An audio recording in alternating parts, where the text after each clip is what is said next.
हर हर महादेव।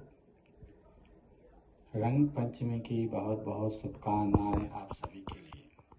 आज हम जानेंगे रंग पंचमी का महत्व क्या है। रंग पंचमी का त्यौहार होलिका दहन के बाद पांचवी तिथि को मनाया जाता है। रंग पंचमी को देव पंचमी और श्री पंचमी भी कहा जाता है।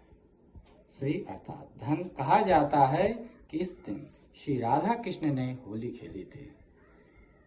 इस दिन रंग शरीर पर नहीं लगाया जाता है। इस दिन भगवान को चढ़ाया जाता है और उसके बाद हवा में उड़ाया जाता है। और भगवान को चढ़ाने का अर्थ है कि श्री अर्थात श्री की धन की प्राप्ति होती है, जो इस दिन देवताओं को रंग चढ़ाता है।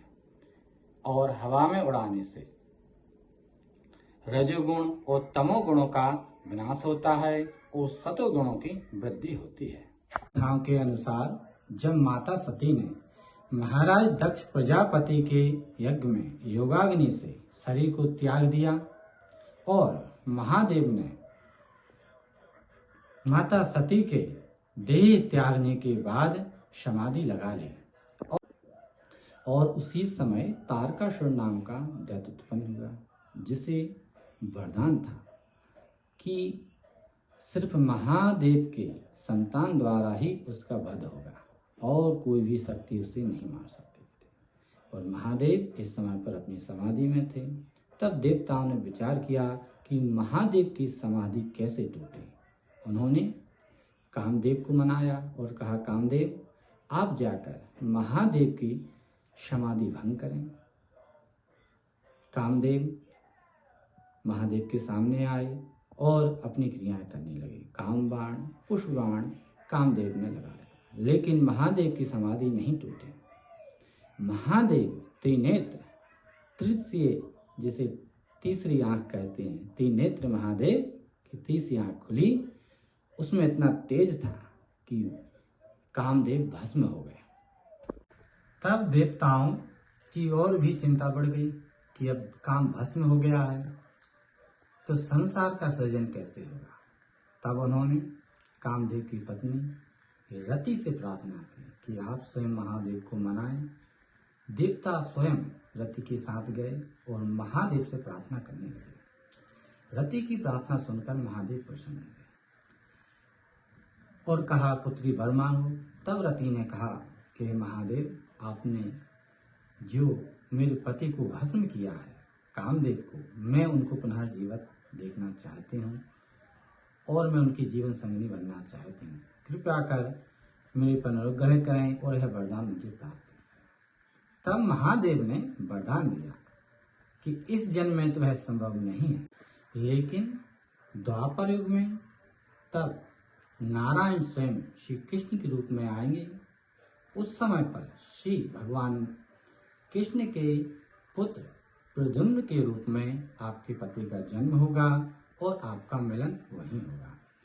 इस खुशी में देवताओं ने रंग पंचमी के दिन ही रंग गुलाल उड़ाकर खुशी मनाई, इसलिए इसको देव पंचमी भी कहा जाता है।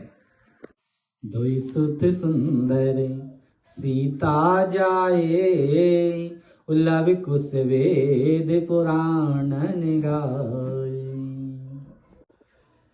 वैसे तो रंग पंचमी का त्यौहार मध्य और उत्तर भारत के कई प्रदेशों में धूमधाम से मनाया जाता है। मैं आपको बताता हूँ, मध्य प्रदेश के अशोकनगर जिले में एक स्थान है जिसे करीला धाम से जाना जाता है। यहाँ पर लोक गाथाएं के अनुसार लवकुश का जन्म यहीं हुआ था। यह लगभग भारत में एकमात्र मंदिर है जहाँ पर माता जानकी जी श्री रामचंद्र जी के साथ नहीं है, बल्कि अपने दोनों सुपुत्र लव और कुश के साथ मंदिर में विराजमान है। इसी प्रांगण में महर्षि वाल्मीकि जी का भी एक स्थान है। कहा जाता है कि यह वही वाल्मीकि जी का स्थान है जहाँ पर लव कुश का जन्म हुआ था। आज भी रंग पंचमी के दिन यहाँ पर बड़े धूमधाम से मेला लगाया जाता है और उस मेले में लोकगीत, लोक नृत्य जिसे राई बुंदेलखंडी में कहते हैं किया जाता है। ऐसा मान्यता है कि जो भी माता बहनें माता जानकी से प्रार्थना करती हैं संतान के लिए, माता जानकी उनकी गोद भरती हैं और वह लोग यहाँ कर माता जानकी के लिए बधाई गाते हैं। कहा जाता है जब लव कुश का जन्म हुआ था उस समय पर वनवासी महिलाओं ने, भेड़िया जात की महिलाओं ने नृत्य आदि करके माता जानकी को बधाई दी थी। तो वह थी रंग पंचमी की कथाएं और कुछ मान्यताएं। जय महाकाल।